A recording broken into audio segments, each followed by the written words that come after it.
The last thing you want is for something to go wrong with your plumbing, but it happens a lot. And the last thing you want when there's water spraying all over your kitchen or your toilet is overflowing is looking up reviews on which plumber you should call. So let me save you some time. Call the Art of Plumbing. They're always on time. They can locate the problem and fix it right away. They even help with solutions to stop any future problems. Save time. Call the Art of Plumbing today. 541-951-9405. Hey, come take a walk with me. Not like you used to do. Do something different and put yourself in other people's shoes. Open up your mind and open up your eyes and change your direction, change your perspective. Welcome into Other People's Shoes. As you know, I am your host, Neil Matthews. Thank you so much for joining us today. Help me welcome in our guest today. He is a master encourager. He's a dynamic motivational speaker. In fact, as a teenager, he was fortunate to receive guidance from positive adult role models who helped him overcome adversity and set high expectations for his future. He's grateful for those role models who played a role in his own development. He decided to dedicate his professional life to helping people navigate the difficulties in life and launch their future into motion. For more than 25 years now, he has been helping teens and adults to use what they have gone through as a catalyst for success rather than obstacles for failure. He received the 2010 USA Network Character Unite Award for excellence and commitment to combating prejudice and discrimination while increasing tolerance, acceptance within the community. In 2014, he was the recipient of Men of Color Award for Leadership. In 2008, he founded Youth Voice Center, Inc., a nonprofit with the mission of helping young people become active participant members of their society by overcoming obstacles, their history, stereotypes, and even their own self-image and limiting beliefs. He is also the author, which has me excited, of the book Be Encouraged, a 250 days of motivation and encouragement, a daily motivational book. Please help me welcome in, without further ado, Michael Arterberry. Michael, how are you today? I'm good. I'm very happy to be able to join you and excited to get into it. Yeah, Michael, we're excited to have you too. So where are you at right now? Where are you located at? I live in Connecticut, so it's I would say about 45 minutes outside of New York City. Okay, because I noticed you had a New York area code. That's why I was asking that. So Connecticut, we can cross that state off of our state list. I'm trying to get somebody from 50 states on the show. Okay, all right. From every state, so we can cross off Connecticut. So if you drive a little ways, we could cross off New York at the same time if you're willing to do that. Well, I grew up in New York, so let's say you can cross them both out just by having this one interview. I like it. Sounds good. So, Michael, we always ask this question at the start. Hopefully it's good to ask this. But what size shoes do you wear? Yeah, I listened to one of your shows. I am so excited for this question. Not the size of my shoe, but the follow-up question. I'm a size 11.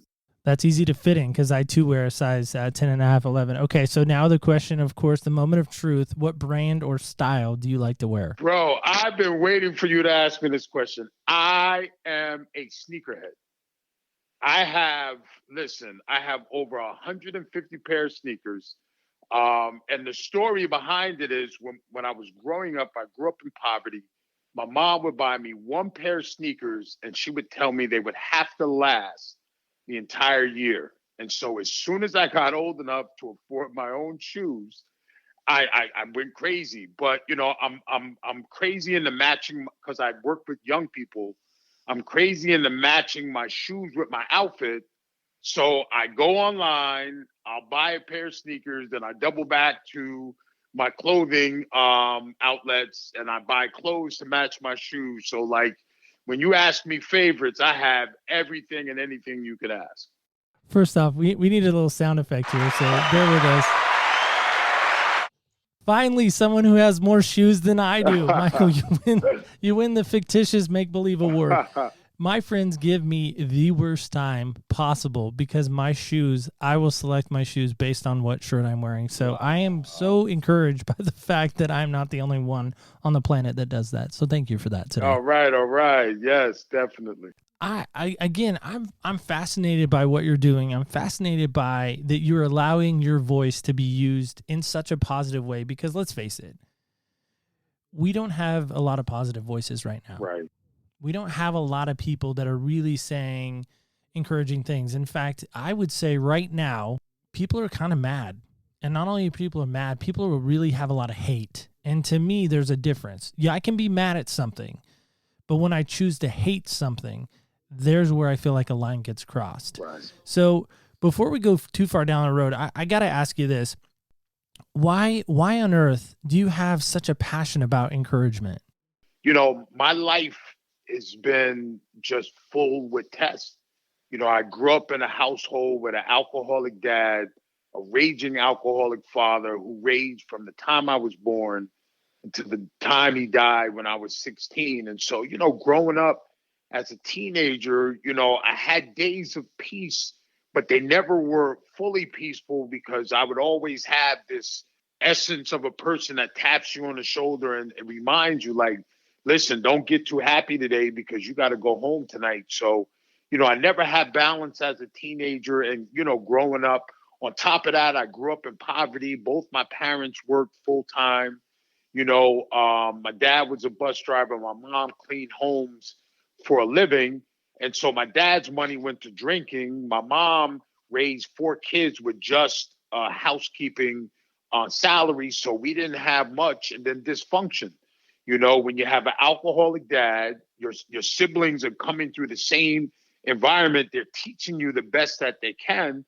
Then you hopefully would get some positive role models in your neighborhood. But my friends' homes were almost identical to mine. So you had the dysfunction in the neighborhood. So you had drugs, you had crime, you had gangs. But the silver lining to all of that is the fact that God had a hedge over me because I had a praying mom. And I was able to endure all of that and come out and be able to use that as a catalyst. My push to encourage other people is based on everything that I was able to overcome. That's phenomenal. I know one of the things I saw on you or maybe heard about you was you start out leading your talks with putting people in a circle. And then in that, you show them a picture of the house that you grew up in, which has boards on the windows and very, if I'm overstating or maybe understating, dilapidated. Again, I'm trying to be delicate, but maybe that is the right word. Very dilapidated. And then you show them your current residence and kind of showing them that, hey, you may start here, but look at where I finished. And to me, how powerful of a message is that when someone sees that? Yeah. Well, I do it. It's in my talks. In my talks, it's in a slideshow. So what I do is when I'm talking to an audience, what I like to do is I like to bare myself and explain to them the person that's speaking because people have a tendency, I'm saying from an audience because when they're looking at you at a podium, they feel as if they see the finished product and then, they don't really get the flavor of who's talking to them. But when I do it in a circle and I'm in a high school, I do it because I want to disarm the teenager. I want the teenager to understand that a broken vessel is the one that's leading them through an experience. So it's not like some guy that rolled up into a room that took these classes that now want you to become intimate in this program without divulging who I am first. I think a lot of adults misunderstand teenagers and they do that. They walk in the room, they now say, tell me your life story, but don't explain one thing about themselves. So showing them that house, showing them where I came from, lets them know, listen, I'm in here. I'm ready to get to work, but I'm going to let you know what my brokenness is first before I even ask you about yours. All right. So this fits, I promise. So go with me. I'm going to ride. Go ahead. What was the first pair of shoes you remember owning that that you did not buy? Do you remember what Yeah, they were? bro. My mom bought me they were Nike Bruins. Now the reason why they're significant is because it's right when leather sneakers first hit. Now I'm 52, so I'm up there in age. So imagine up until this time, mostly sneakers were canvas and mesh, but these Nike Bruins came out, and she bought me the Nike Bruins, and you know. I what happened in growing up is the fact that because she would buy me the one pair and they had to last all year, I became the master. My sneakers in June would look almost like they just came out the box. Well, the reason why I'm asking about that is because I'm imagining the Nike Bruins. I mean, I didn't do a Google search on it because obviously we didn't know what we were Right. gonna say. But I mean, let's say let's put a value on them. What, maybe $50, $40? I mean, back in the day. Yeah, I mean, no, I no, don't no, know. you hit it. It was like $50, but $50 back then for a pair of sneakers was like 150 today. You know what No, I'm yeah, I saying? do, because I remember in elementary school there was a kid that I went to his party. It was the first time I'd ever seen Jordans, by the way, up close and could touch them. The shoes, not Michael Jordan himself, but the Yeah. shoes. And I remember my friend Uh-huh. Eric got a pair of Jordans for his birthday, and man, he thought he was just the hottest thing ever. Like he was gonna jump higher, he was gonna play like Mike, right? I mean, because we all wanted to be like Mike. Let's face it. Right. Gatorade came up with a great slogan with that. I want to be like Mike, but I say that because now I'm guessing most of your shoes are probably not in the $50 range. I'm guessing. No, no. Check this out. They are. Now this is gonna blow your mind. So hopefully I didn't blow up your question. I am not one to buy every so often. Like so when I shop because of color and I shop because I want to put on a pair of sneakers that when you see them, I don't want you to look at them and say, what are those? But I want you to see them and say, wow, yo, I never saw those before. So a lot of times I end up buying sneakers that are not the ones that are hot. Every so often, because I my kids schooled me on eBay, so I used to shop at like the sneaker stores online, and I would end up paying top price. But if you go into eBay, and you put in a sneaker style, now I've realized that you don't have to pay top price for anything. Well, yeah, I guess what I was trying to illustrate, perhaps, and probably it's a weak illustration in hindsight, but Right. starting out, you had these kind of low end shoes. That's kind of maybe where you were as far as where you were economically, and even though they were probably the hottest thing, I would imagine. I've never heard of that brand, but the Bruin brand with Nike. But my thought is you started out with these kind of low end shoes, and now look at where your life is now. Now you've risen above that. You've kind of don't have to worry about making your shoes last all year round because you've applied these principles to your life where you now can make a statement to really stand out away from the negativity and the haters in the world and really, make an impression and really show that in your life and bring that color out. Am I wrong on that? No, consistent. It was nice. It's a nice segue. You know what I'm saying? And I think what's more beautiful than just the colors is the fact that I don't have to struggle on buying them. And that sometimes is part of the fascination with the shoe, and because it becomes a ritual. Now, so it's like I ordered a shoe, you know what I'm saying? I have all these shoes. So you would think after buying all these shoes that getting a new pair would not be a big deal. But listen, when the box comes, it's not like I rip the box open. If I come in from work, I got to go take care of all my stuff. I got a special chair in my living room. I have to sit down, take my time, open up the box. And let me tell you, at 52, I still get that same feeling that I did when I was a kid of when you get, I mean, come on, a sneaker guy, you open the box, the fresh smell of the new leather or whatever you have. And it's crazy, but every pair I get, it's still the same. It's a tradition each time I go. But the analogy that you're making is correct. The fact that now I've been able to buy a pair of shoes when I want to, it's a lot different from, the transition from the Nike Bruins to whatever I open up when I buy them now.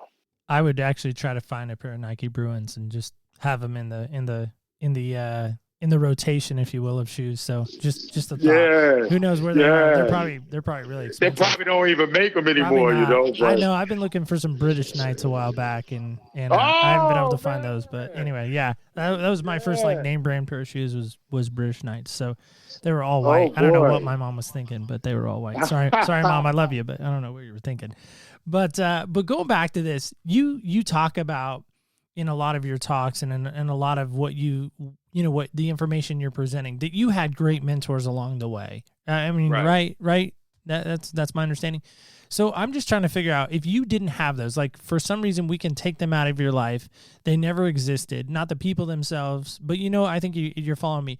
If they don't come along and pull Michael along and mentor him, where's Michael at right now?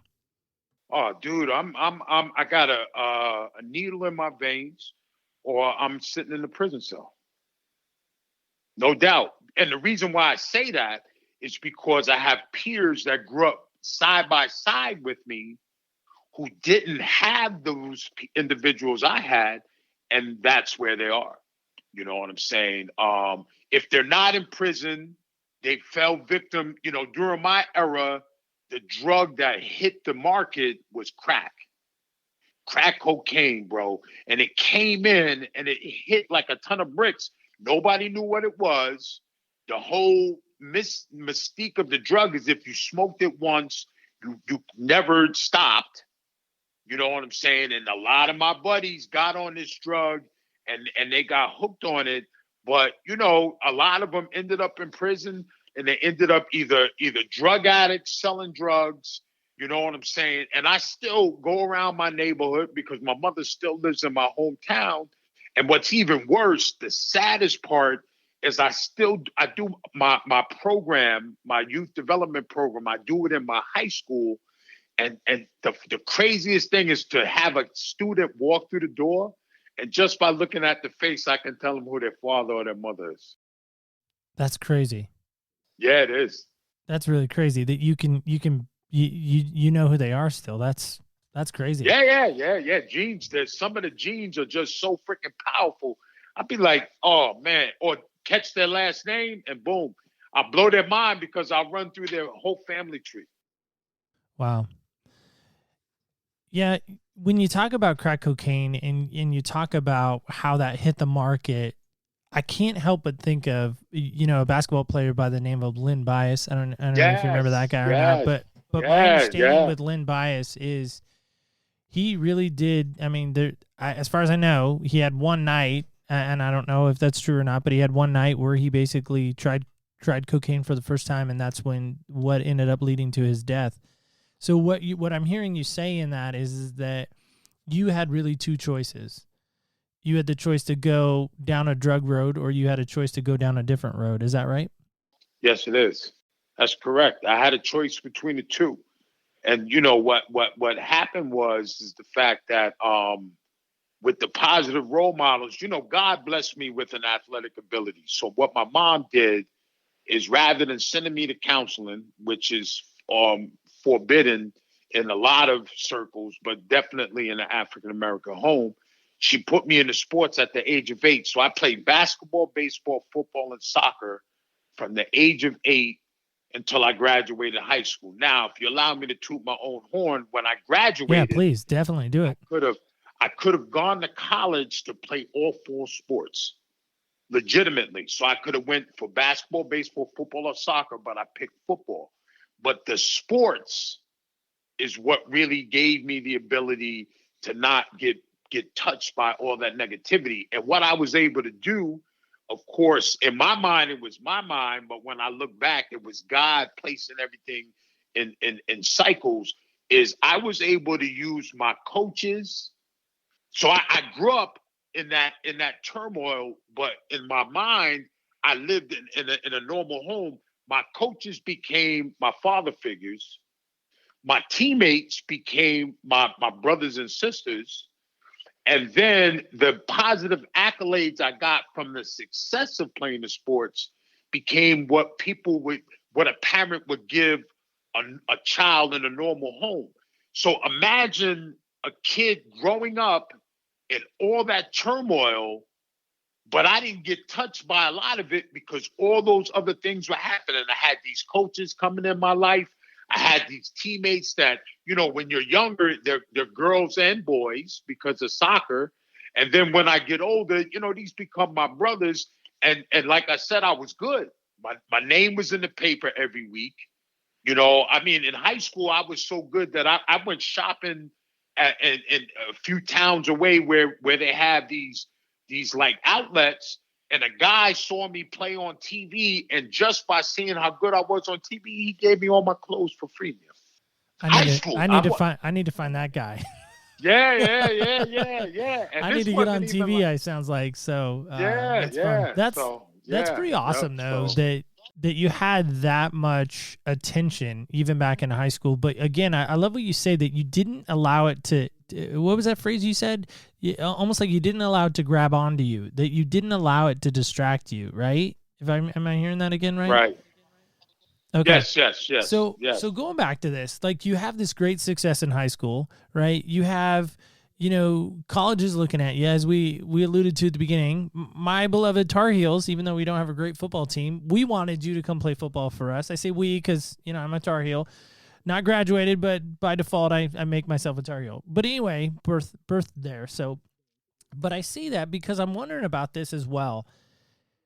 What has been your greatest search in life? Because you had success in sports. You have obviously some success outside of sports, clearly. But has there been this great search that you've been on?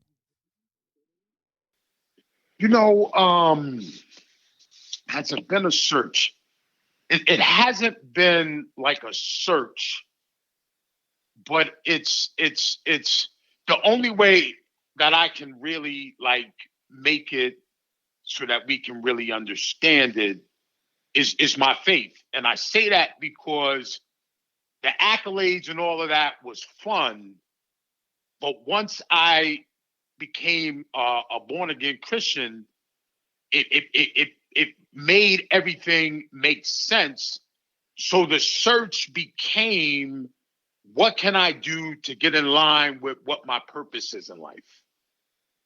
So the search is just being quiet in my spirit enough so that when I make my next move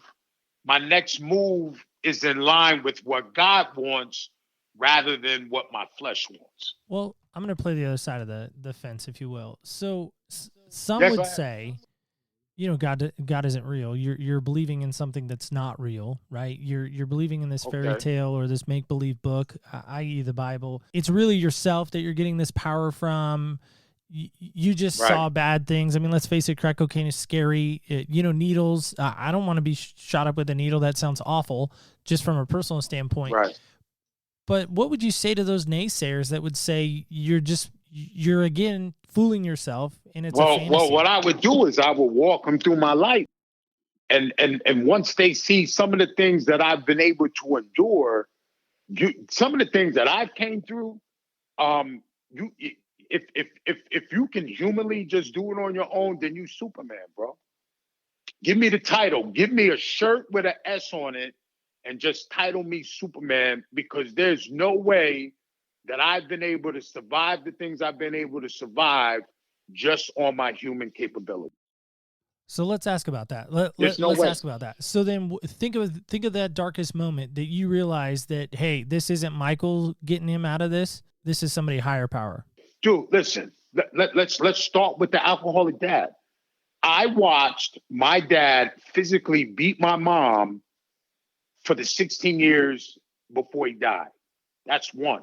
Not only that, I'll take you back even further.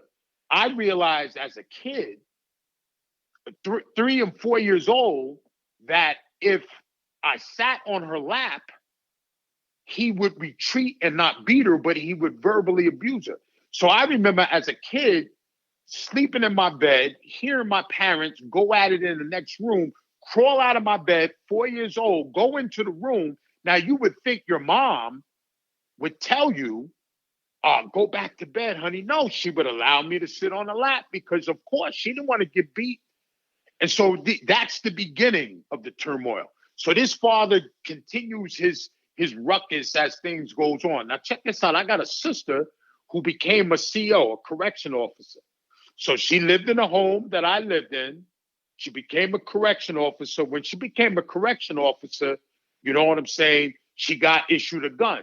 So now this abusive dad, who now is terrified because his daughter now has a gun and he's been raising holy heck in my house, he goes out and he gets a gun.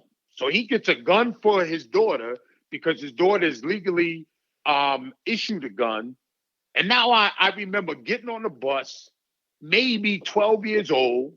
You know what I'm saying? My mother is a church-fearing woman. I'm on a city bus because my father went and got a 45 for his daughter, but I got a great-grandmother who if she told him to shut up, sit down, sitting in the corner, he would listen, called on the phone and said, give her the gun.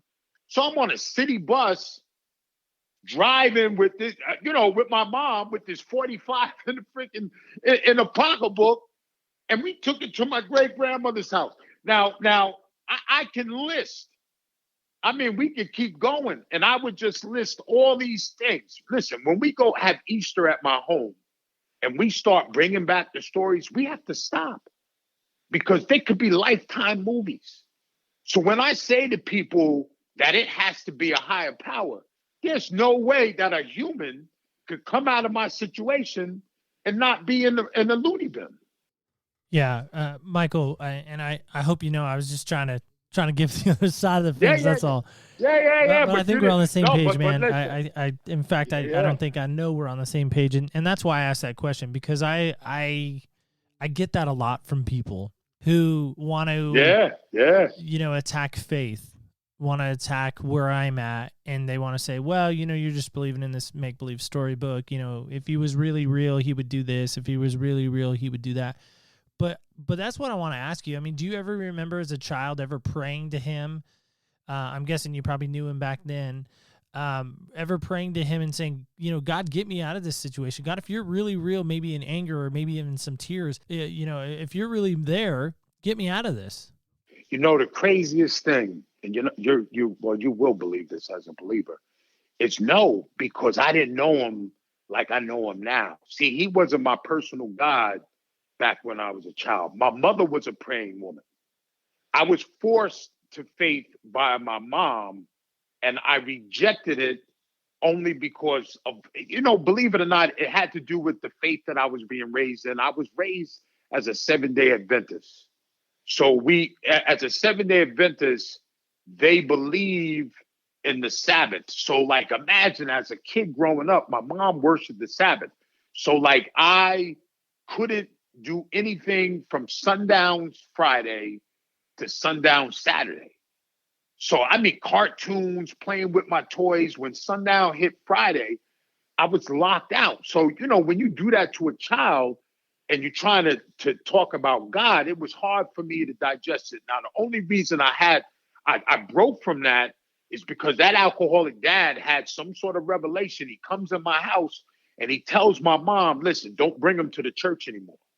And that's when, you know what I'm saying, I then got into the sports. My mom put me into sports so that it would fill the time that I was going to church. Now, I'm just telling you that because what happens is when I go off to college, I have the foundation that my mom gave me, but I don't have my personal relationship with God. But listen, every night I would come home from drinking, drunk or whatever, I would get on my knees and I would pray before I went to bed. I knew who he was. But then I became an adult and people would come to me, Christians, and I would always tell them, listen, I'm not ready, because I knew who God was, again, because of my foundation. But I found Christ on a personal level because one of my buddies was getting married, and he and his wife decided to get baptized so that their marriage would be pure. I think it was the most beautiful thing. And I went to his baptism. And when they dipped him in the water, it was like I went underneath. I wasn't even baptized. When they pulled him up, I felt the Holy Spirit overcome me, and I left. I used to wear jewelry. I was a bouncer at a bar. I took off all my jewelry. I kept bouncing because it was the way I made money.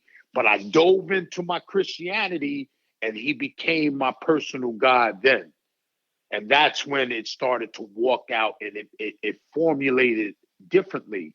But growing up, it was the praying mother that kept me kind of in check, you know. And if I finish with this, I'm sorry if I'm going on too long. But when I was 12, though, I remember her saying to me, she said to me, "Listen, I no longer bear your sins." Now, she was doing this because I was getting a little wild. But what she was telling me is that I prayed for you up till now. Anything you do from any point forward, your sin is on you. Now, that's kind of crazy to tell a 12-year-old, but it was in my head. So I knew that anytime I did something that was against his word, I was going, you know, in my mind, I was going to have to bear the burden. I love it, man. That's good stuff. I always want to know kind of where that breaking point was, right? Where was that moment where, you know, you maybe ran and he finally caught you? You know, I mean, I'm sure as an athlete, for sport athlete, you were probably pretty fast, I would imagine. I'm guessing maybe a running back or a linebacker, but that's just a guess.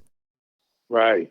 But can I say something? Of course, yeah. When you say run, one thing that I'm most proud of, and I'm telling you this, I'm so proud of this. I did not go to God in crisis. My life was not a mess. I wasn't a mess. I wasn't in any trouble. My life was smooth, and I stand on that. I wasn't sick. It wasn't like something was going on in my life. I love the fact that I gave my life to Christ in the midst of total calm. And I'm proud of that because I have nothing against Christians that find God in crisis. But there was nothing going on in my life that forced me to bring God into my life. I brought him in because I knew who he was. And let me tell you something. As soon as I brought him into my life, I was already doing big things. Now, my gift to connect with people, teenagers, I already had it. Like I was making moves, big moves out there where people would meet me and they would leave me and be like, "Yo, you just blew my mind." But when I connected with God and understood that I did those things because he was working through me, oh man, it took my work to a whole nother level there. Well, why is that so important to you that you didn't come to him in crisis? I mean, I know you're proud of that, and obviously you articulated that super well, and I could hear the passion in your voice. I mean, who could not hear the passion in your voice on that? But why is that so passionate for you? Why is that so important?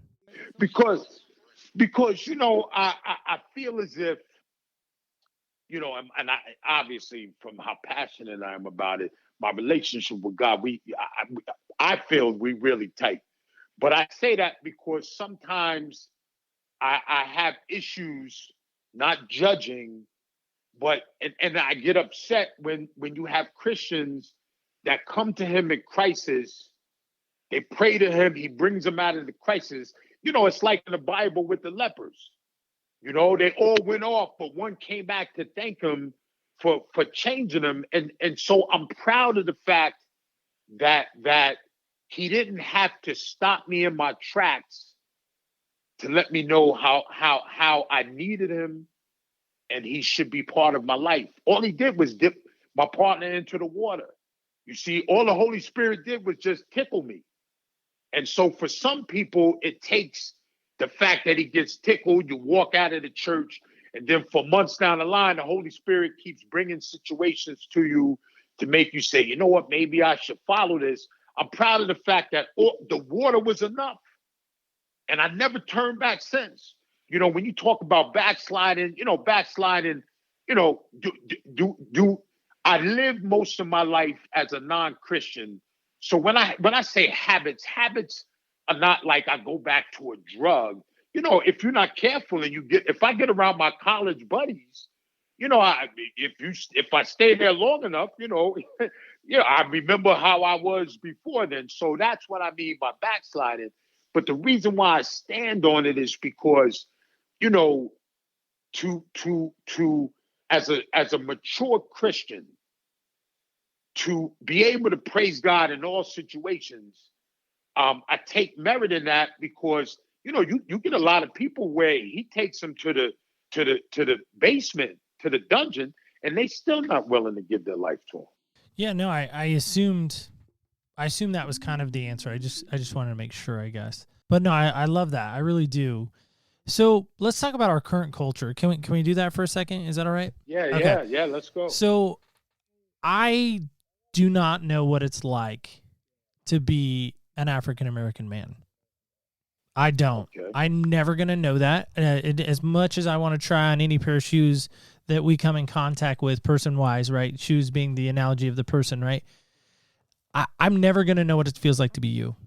I'm never going to know. I'm never going to know the trauma and tribulations and the hardships that you walk through as a child and as an adolescent, and then, maybe onward to adulthood to where you are now, right? I'm never going to know that. Right. I can relate with you if you've lost your grandmother, or if you've lost, somebody. I've lost people to cancer. Maybe you have as well. Statistically speaking, probably true. But one thing I can never relate with you on, I can never relate with that. Is that our problem right now? Is that we can't relate with one another on that level, or talk about that if we can?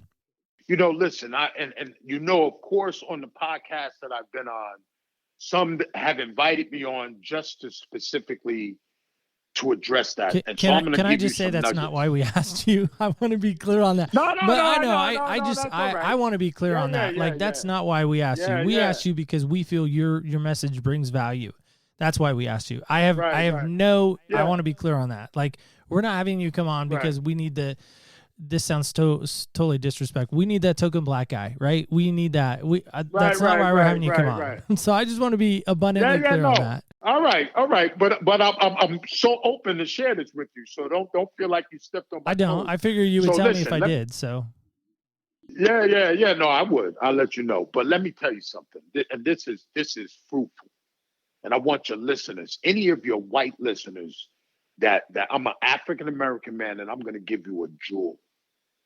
The best way that you can understand what's going on in society right now is to read.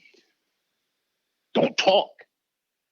It's not about conversation. You can't legitimately sit down like one of your podcast shows I listen to at the table until you sit down and you have to get acclimated to the history of Blacks and African-American people first. Because let me explain something to you. Once you get the history of what our struggle has been, it then allows you to understand the anger first. See, some whites can't understand where the anger comes from because they don't understand the history. And for I'm going to give you an example. So 2 weeks before George Floyd got murdered on national television, I'm watching a movie called The Great Debaters with Denzel Washington. He's a college professor at an all-black school, and he has a debate team. And they go to, it's a true story now. This is a true story. And they go to different colleges to debate, but it's during a time where Blacks can't just move. Now, for me to just tell you that, that should blow your socks off. It was during a time that Blacks could not literally get in their cars and just drive somewhere. You had to calculate your point A to point B, because there's things that can happen between point A and point B that can cause you some danger. Now, me telling you that, he puts 4 of his debate team in a car and they're driving to a debate and they're going down a dirt road and they see a bunch of white guys. They have a young Black boy strung up in a tree and he's burning. Denzel Washington is driving. He's got these 4 college kids in the car. He now has to back up and go around so that they don't stop him, because during this time, it was legal to just, if I was walking on a dirt road as a Black man, you could just pick me up, kill me, and go home and have dinner. So I'm telling you this about the history and the anger. Check this out. I'm watching this on the Great Debaters, and then I'm watching the news, and I watch George Floyd get murdered right in front of my eyes on Channel 7 News. And so I'm thinking now, I watched the Great Debaters, a young black boy strung up in a tree, burned to death legally, and I just watched a black man get killed on national television in front of my eyes. Oof. Angry? People talk about progress. For a black man to be able to see that in a movie and then to see that in real time, bro, it knocked my socks off. So for a conversation to happen, you have to know the history, because blacks are angry because that little boy in the tree is George Floyd. 2020, 1940s, you look at the gap of time and you say to yourself, why? And in the midst of that story I just told you, I have not even told you my own personal story of being a black man in America. Well, that was going to be my next question. Is first off, thank you for that nugget, that truth bomb. That's what I call those, throat punch, whatever you want to call it. Right.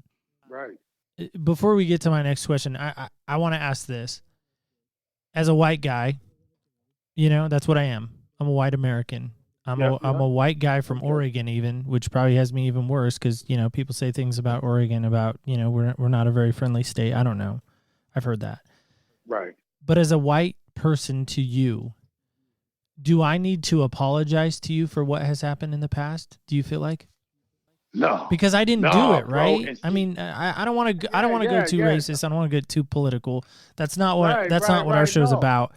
But I'm just wondering. I keep seeing that. I keep hearing white people wanting to apologize to the African American community or the black community or the brown community. Again, I never know what is the right verbiage to say there.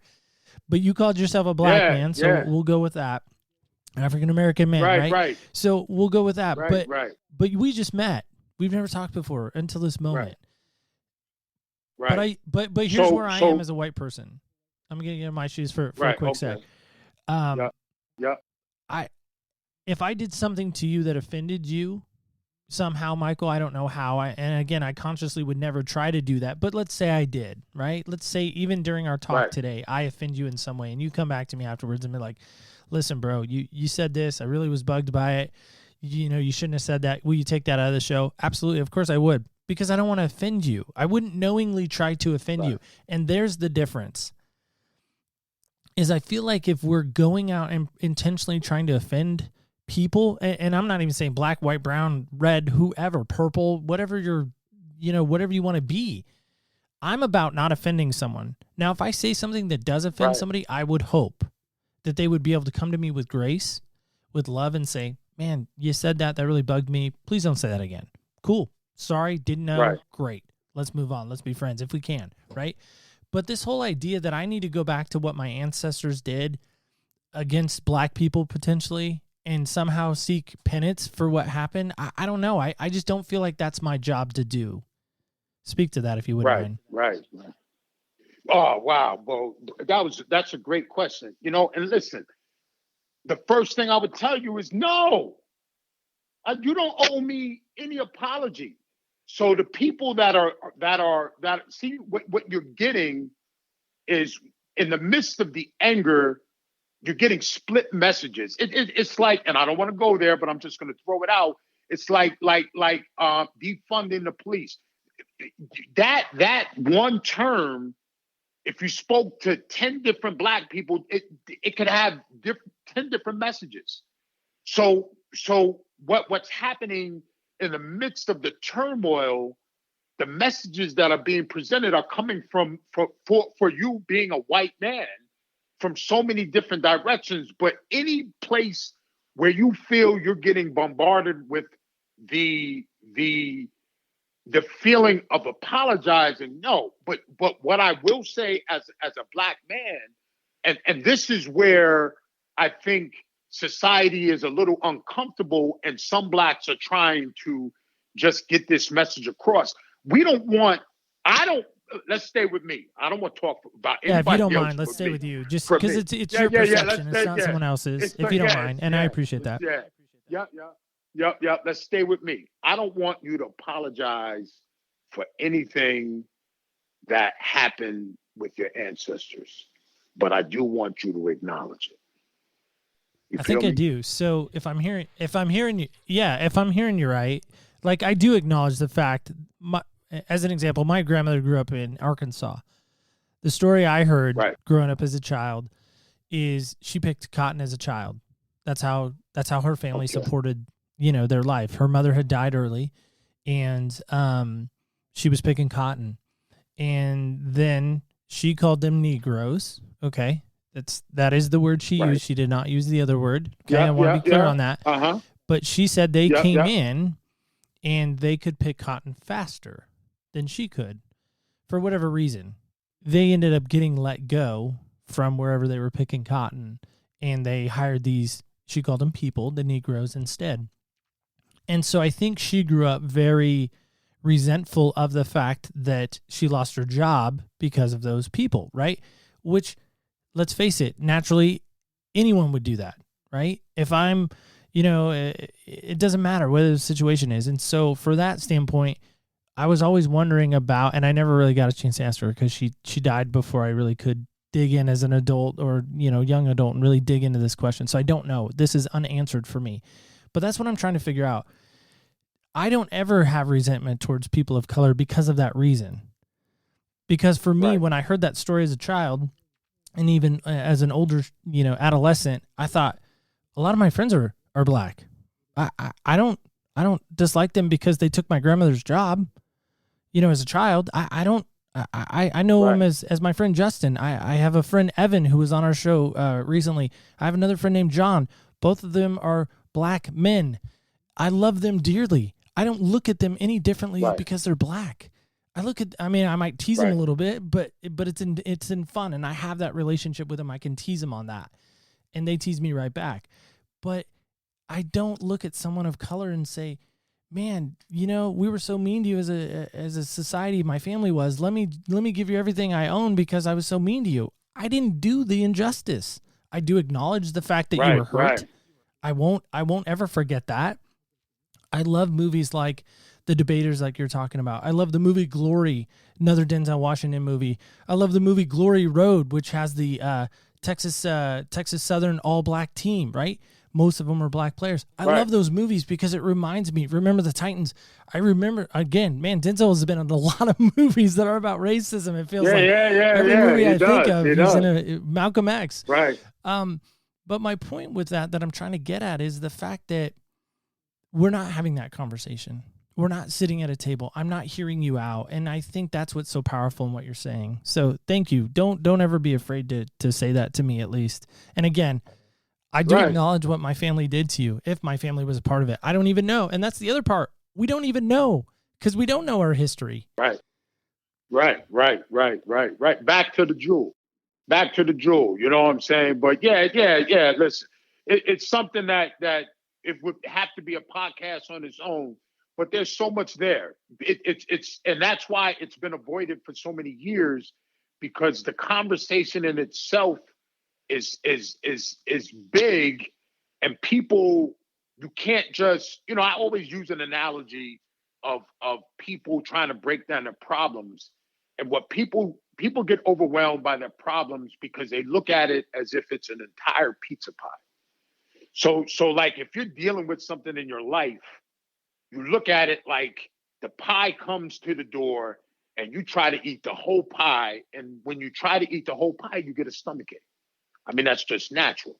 But if you were to get a whole pie delivered to you and you ate it one slice at a time, you're able to consume the pie without getting a stomachache. Life is the same. So for us to address any issue like this or anything of magnitude, it has to be broken down into pieces. Whereas people are not doing that. They're just trying to eat an entire pie, and you just got people walking around with belly aches, bro. Well, and again, I think that's true. I think that, again, I acknowledge what happened in the past. I hate what happened in the past. I hate slavery. I hate everything about it. I hate, the civil rights movement. I don't hate that. I love that. I love that Martin Luther King stood his ground, went toe to toe, did it the right way. He didn't destroy, grocery stores. He didn't burn down a Target, He didn't. He didn't do that. He didn't take a job away from a single mom that's maybe trying to make it, That's what bugs me more than anything about what's going on. If you're mad, if you're angry, fine. You have every right to be. You do.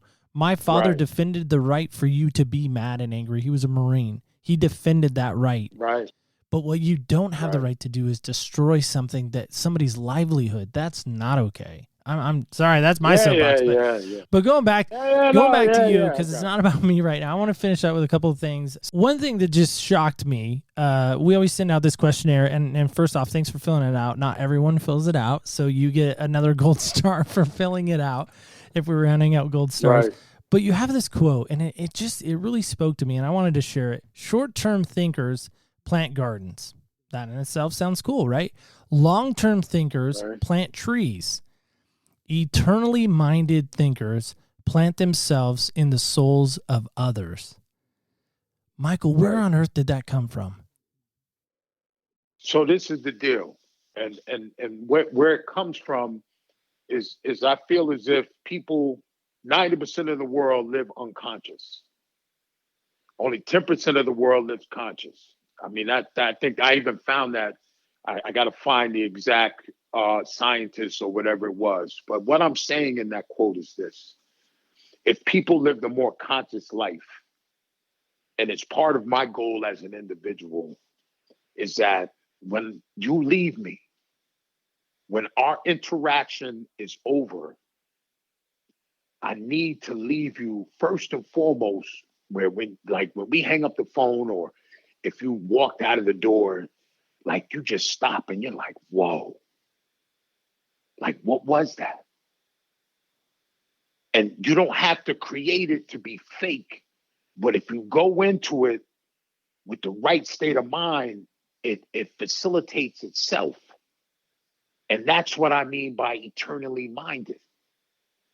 Like when I leave you, I plant something in you so that when I leave, my body leaves, but there's an essence of me that will stay with you for the rest of your life. And as a Christian, I'll tell you, a woman said it, and I hate to take it from her, but it's something that I live by. And she said that the way she structures her life is that when she leaves a room, she wants people to sniff, and like you smell cologne or you smell perfume, she wants people to say, wow, God was in this room because she was there. So when I leave people, I want to leave people with that feeling of what just smacked me in the face. And so when I wrote that, that's how short-term, long-term, but eternally minded thinkers, when we walk our Christian walk and we walk it appropriately. But one of my favorite Christian songs talked about, if you're looking for him, I hope you find him in me. And so for some people, I may be the closest thing that they ever get to God. And so I have to conduct my life in that way on a regular basis. So, when I wrote that thing is loaded, but that is hopefully a good way for me to be able to explain that to you. When I read that, I sent it to our executive producer, Garrett, and I said, hey, future guest, this is his statement. And he wrote back, ! Capital W, capital O, capital W, ! So, to me, when I read that, I was like, man, that's my life ambition right there. I really want to leave a piece of me with everybody when I leave too, a positive piece, right? An encouraging piece. I don't want to leave this negative mindset. I want to leave a very positive impression. To go back to my Tar Heel reference, I want to leave a heel print, right? That's kind of one of our logos is I want to leave a heel print everywhere I go. So we do hashtag that quite a bit. But into the last question, and then we can play a game together if you want, because it's fun. It's a kind of a fun game. So here's our last question. Greatest lesson in life that you've been taught? The greatest lesson. So what it was is God likes to laugh at us. And I say that because, check it out, all my life I wanted to play professional football. Like that was my goal. And it's funny because coming from the background I did, teachers realized it, and some of them didn't hold my feet to the fire. And that's why I didn't get the grades that I should have gotten to go off to college. They didn't make me really do my schoolwork. And so what ended up happening is I ended up going to a Division III school rather than a Division I school. I ended up playing at a high level, and I tried out for professional football, but I didn't make it because of the politics. So when you go to a smaller school, I didn't have an agent. I walked on. I went to a few combines. I actually got some contract offers for a European football league. So at the time, they were starting it in Europe. They would bring 4 skilled players over, and then the rest of the team would be whatever the countrymen were. So I got offered a contract to go to Nottingham, England, to play football there, but they didn't pay you big money. They paid you a salary like a regular job here, but you got a 7-month visa. You got to stay there for 7 months. Then you came home, and a few of my buddies did it, and you were famous there. So it was a big deal, but I didn't go because my mom was sick. Now I'm leading you someplace, so don't lose me.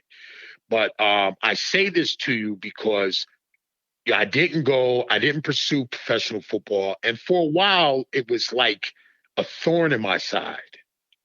But one day, I left one of my teen groups. We were crying. The kids gave it up. They talked about their deep feelings. We had healing. I was able to work in my purpose. I'm at a light. And I start tearing up. I start crying. And it hit me that there's not any $1 million football contract out there that could have topped what I felt when I was in that room. And that was amazing. It was amazing when you realize God had no intentions of putting me on a professional football field. And so in that moment, I just realized, you know what I'm saying? Sometimes we have to be careful because we have a plan, but God's plan is not always what we have envisioned. What team would you have wanted to play for? Dallas Cowboys. Can we walk down that road a little bit? Dallas Cowboys? Yeah, Dallas Cowboy. I'm a diehard. I've been, as long as I've known football, and I've been out there twice. I've been to the old stadium. I've been to the new stadium. I'm a diehard Dallas Cowboy football fan. We're not going to hold that against you, by the way. So, yeah. So, what position did you play? We never really settled on that. I played running back. Yep. I played. Yeah, I did. You did play running back. Did I call that? Yeah. Man, I called that. Yeah. I love when I call stuff like that. So somebody gave me this quote recently, and then we're going to play our game because I really wanted to hit on this too. It says, timing, perseverance, and 10 years of trying will eventually make you look like an overnight success. What do you think of that? One more time. Yes. Timing, perseverance, and 10 years of trying will eventually make you look like an overnight success. Because people don't see the work in the backdrop. That's why I showed a picture of my house. That's exactly why I showed a picture of my house. Because people won't appreciate seeing that end result unless they see what you did to actually get there. To me, it doesn't weigh as much. When I see that the superb athlete, if he came through a path that wasn't crazy, I still love him. But if you show me one that endured something, where he's at the end for that success is on a whole nother level, and he has a whole different respect for me. Yeah, you know, one of the guys I admire, well, there's really two. I love Deion, so former Cowboy, Deion Sanders. And I, of course, I really love Michael Jordan. But Deion, I heard, used to watch endless hours of game footage on wide receivers. And he knew them so well, he could almost close his eyes and run the route with them. That's insane to me. And Larry Fitzgerald, I've heard this story too. He would, as a kid, he closed his eyes and would throw the football up at night and learn to catch it by feeling it. And if you ever watch him and they zoom in on him, his eyes are closed when he's catching the ball 99% of the time. Can I tell you one? Yeah, please. A personal one. Listen, what I do the night before games is I would play the game from first quarter to fourth quarter, literally. Like running the ball, first down, second down, third down. It sounds crazy, but I would get on the field, and as I'm running the football, a move that I saw while I was in the bed, I would execute it on the field in real time. That's pretty crazy. It would be nuts. It would be nuts. And as a player, imagine coming through a hole, and in my brain, I'm like, no way. Seeing the defenders, seeing that I saw it last night in my bed, and knowing exactly what I need to do next. That's cool stuff. So Walter Payton was obviously a big role model for you, I'm guessing too, right? Yeah, all the big ones. We could go all day. We won't go down too far. So you're in. We just settled on you're in Connecticut, sort of in New York, but either way, you're not in Oregon. So we have to roll on your behalf for our game that we like to call Senseless. You do know, in fact, Michael, that there are 5 senses, right? 5 senses. Okay, just wanted to check, because some people have been confused on the fact that there's 5 senses, which to me is still mind-boggling and mind-blowing to me. So we play this game, so I'm going to roll on your behalf because you're not here. So here we go.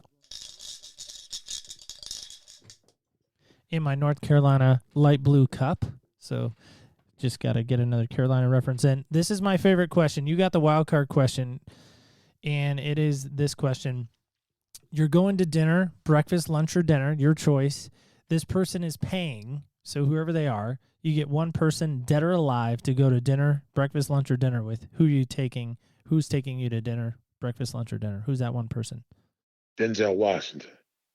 I had a feeling, but I just bro. What would you say to Denzel? Dude, there's something about his character. It's something about his character. We talked about the movies. The fact that he can morph into those characters is phenomenal. And if you watch some of his movies, he can go to different places with it.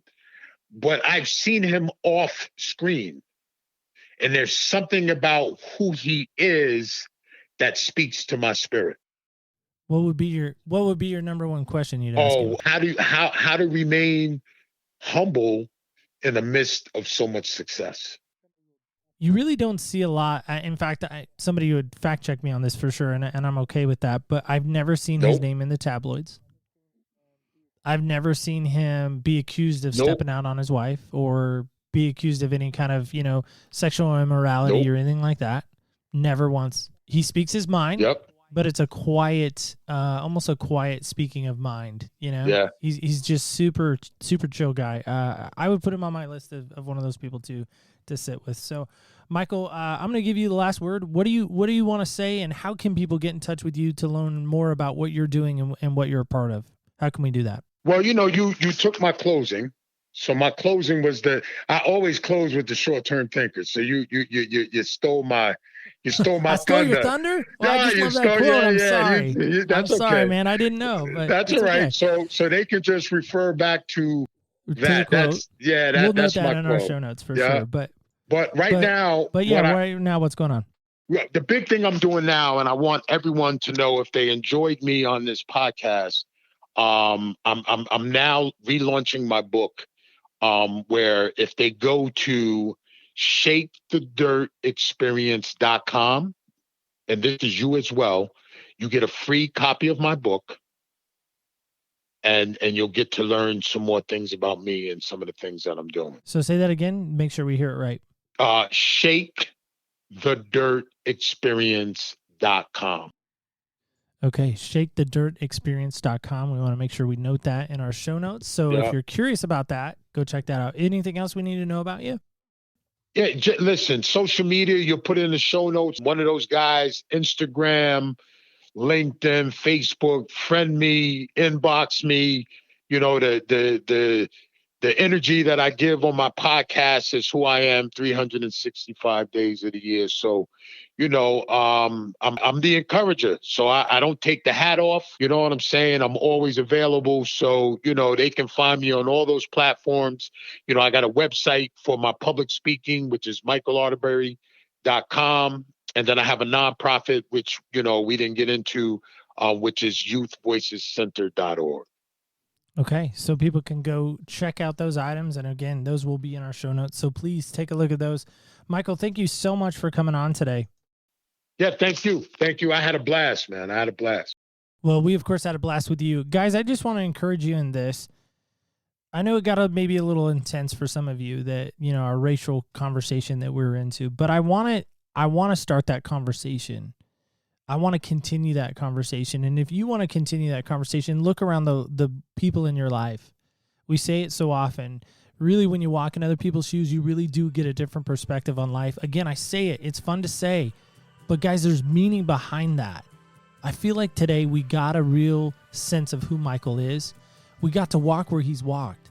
Now, again, I'm never going to be able to relate with him on a racial level. I'm just not. What matters is he has value. Just like you have value, just like I have value. Just like your voice has value, just like his voice has value. So consider that today as we close our show. Guys, I just want to, again, thank you so much for listening. We, of course, want to say thank you. Join us next week as we walk in other people's shoes. Thank you so much for joining us on Other People's Shoes. As you know, I'm your host, Neil Matthews. Thank you again for joining us. Want to thank our guest, Michael Arterberry. Guys, go check out his book. We have purchased it as well, and we are looking forward to getting our hands on our 250 days of encouragement. So if you're interested in that and learning more about his book and what he's doing and what he's a part of, please, of course, visit our show notes and take a look and see how you can maybe learn more about Michael and what he is a part of. Speaking of part of things, next week I am so excited, and the word enamor comes to mind when I came across this organization about what they're doing. And in fact, here's a little sneak preview of next week's show. And there's an aha moment. Man, why are kids still living like this right now, in this day and age, in my country, or for that matter, around the world? And he just said, somebody's got to do something about this. And guess what? Fast forward, that somebody, a lot of times when we hear that thought process in our mind, that somebody is you. And so that requires us to do something with that somebody and that something that God's putting on our heart to take care of. That is right. It has finally happened. 80 plus episode later, we are finally going out to the Tar Heel State, North Carolina. We are going to be sitting down with a guest next week that moved me. I'm getting choked up now just thinking about it. Moved me to tears. And guys, I'm so sorry to kind of blubber on a little bit here, but I'm serious. Next week's episode really moved me to tears and full of compassion for what they're doing. Will you join us next Wednesday as we search for shoes? And there is a unique reference to that in that. So join us next Wednesday. That, of course, will take place at opspodcast.com. Of course, you can also join us on social media. We're on Facebook, Instagram, and Twitter under the handle OPS Podcast Show, and we do post daily, and of course would love to interact with you there. Speaking of interacting, we of course would love to hear from you as a listener. As a podcast host, to you, the listener, we would love to hear from you. So if you'd love to send us a voicemail or a text message, you can do so at 203-548-7463. That's 203-548-7463. If you would also like to be a guest on a future show being Other People's Shoes, we of course would love to interact with you there and get information in your hands how you can be a part of that. And of course, just remember guys, this, when you walk in other people's shoes, you really do get a different perspective on life. On behalf of executive producer Garrett and myself, Neil Matthews, thank you so much for joining us. And remember, stay tuned till next week when we walk in other people's shoes.